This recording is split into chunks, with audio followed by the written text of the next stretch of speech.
So this is your first program.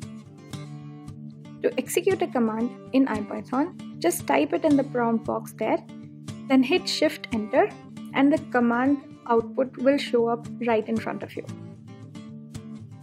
So that's the cool thing about IPython, you can debug your code as you go. If you type the command print hello there, it will cause hello there to be printed to screen.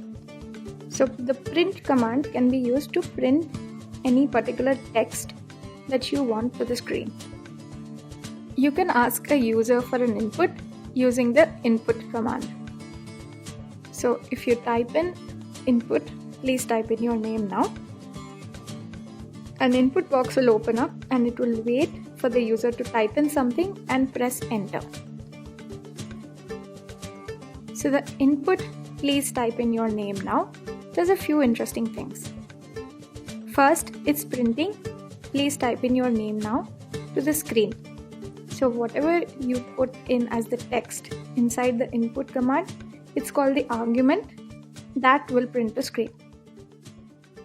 It's also displaying a prompt where the user needs to enter something, and it will wait for the user to input something into that prompt before it goes to the next command.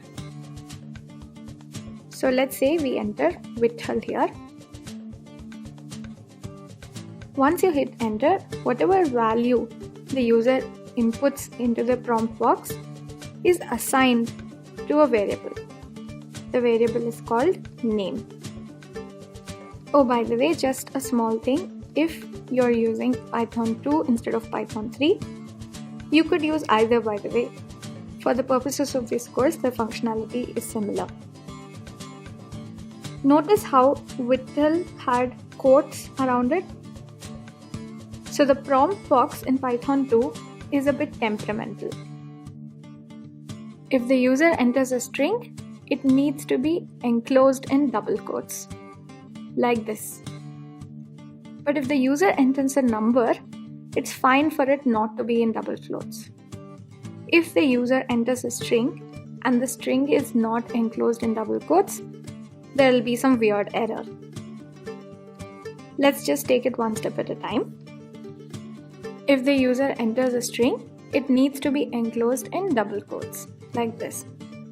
Notice how when we type in Vitthal in this input box, it needs to be enclosed in double quotes. If the user enters a number into the input box though, it doesn't need to be enclosed in double quotes. See how we type in 34 as a number here and it's not enclosed in double quotes. So by the way, even if 34 doesn't really make sense in this context, the program doesn't know that, so it will not throw any error. It doesn't really understand here what the meaning of please type in your name now is. It's just going to wait for whatever you type in there and assign it to the variable name. Another thing here is that in Python, a variable doesn't need to have type defined. We'll talk about that later. Now, if the user enters a string and the string is not in double quotes, the program will throw some weird error. This only happens in Python 2 though. If you're using Python 3, don't need to worry about this problem. So we've covered how to print an output to screen and taken an input from a user. Let's now see how we can create variables. Here is some code that creates a bunch of different types of variables. We'll take it one step at a time and go through each of the different types of variables. 3.14, 25, Vitthal, a list with Vitthal 25 3.14, and this strange notation which is called a dictionary, which has key value pairs. Vitthal is the key, string is the value. 3.14 is the key, a number with decimal point double is the value. 25 is the key, and number without decimal point, integer, is the value. All of these are values. These are values that can be assigned to variables. Numeric var is a variable to which we have assigned the value 3.14. Integer var is a variable to which we have assigned the value 25. String var is a variable to which we have assigned the value withal. List var is a variable to which we have assigned this list as a value. And dictionary var is another variable to which we have assigned this dictionary.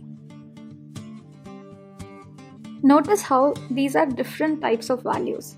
There are decimal numbers, integer numbers, strings, and lists and dictionaries. The equals operator assigns values to variables. Then these are the variables. These are the different variable names. Remember how variables are containers in which values are placed. So they are like a container in which you can store some value. Now, based on what type of value you're putting in the variable can also take a type. There are 4 types of variables that we normally use a lot. Numeric variables, which could be integers or doubles. Doubles are like decimal numbers. String variables, these are basically text. List, which are also called arrays, and dictionaries, which are also called maps. We'll talk more about lists and dictionaries in detail in the next few classes. So these are basically the types of variables. Now in Python, you don't need to specify the type of a variable ahead of time. If you've programmed in C or Java before, this is not the case. You have to declare the type of the variable ahead of time, and the variable can only hold one type of value. This is not the case in Python. Now let's do some stuff with numbers and strings. Here's some code.